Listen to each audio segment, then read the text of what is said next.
salaamaaleykum sama gars yi ñu naan bu baax j'espère que yéen a ngi ci jàmm bu baax alhamdulilah tey moom dañoo ñëwoon baaxee leen comme d'habitude rek benn vidéo sur nooy def ba activer correction automatique seen ordinateur en plus seen souris bi ngeen rendre ko encore plus visible mooy maanaam seen souris bi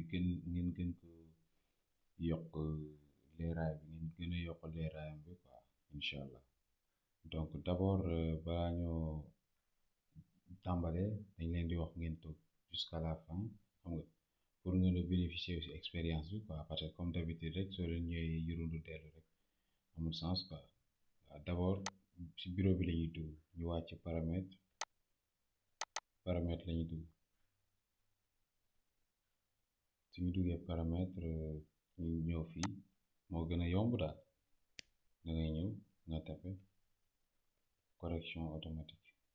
nga dugg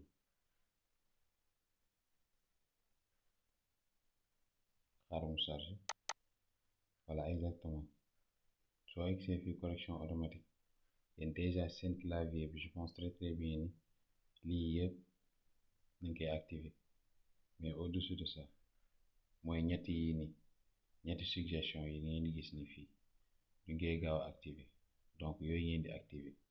soo leen ko activer di ngeen gis chaque fois soo leen di tapé day am ay suggestion yu ñëw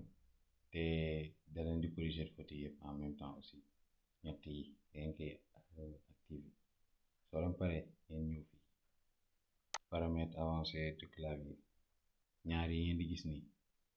fii ngeen activer ko baa yéen a ngi may gis voilà ñaar yi nii ngeen activer ko soo leen paree information sur le saisie boobu je pense très bien ni activer ngeen ko boobu moom c'est automatique moom boobu moo ngi génn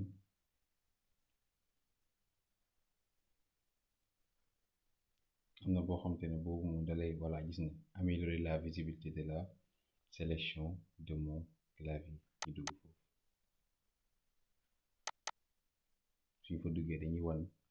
modifier la taille et la couleur du pointeur donc man sama pointeur bi dama kaa def couleur fii mun nga ko def mu weex mun nga def ko fii mu ñuul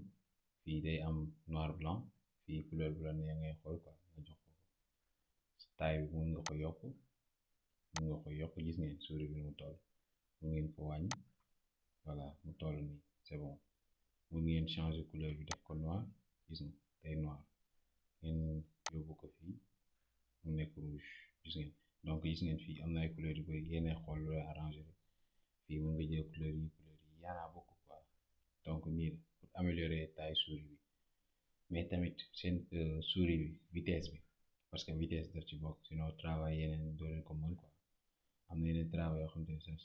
sa souris bi su amul benn vitesse du ko mën a def donc foofu boobu fii la ñuy dugg paramètre supplémentaire gis nga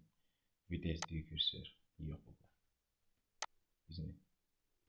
dañ koy yokk ba mu sës suñ ko yokkee da ngeen di gis ni macha allah seen souris gis nga muy gaaw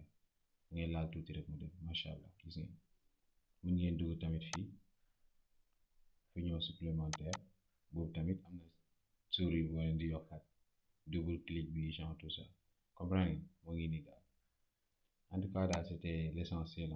donc n'hésitez pas à appliquer et à partager vos expériences inchallah donc sur ce je vous dis à bientôt inchallah pour de nouveaux tutos.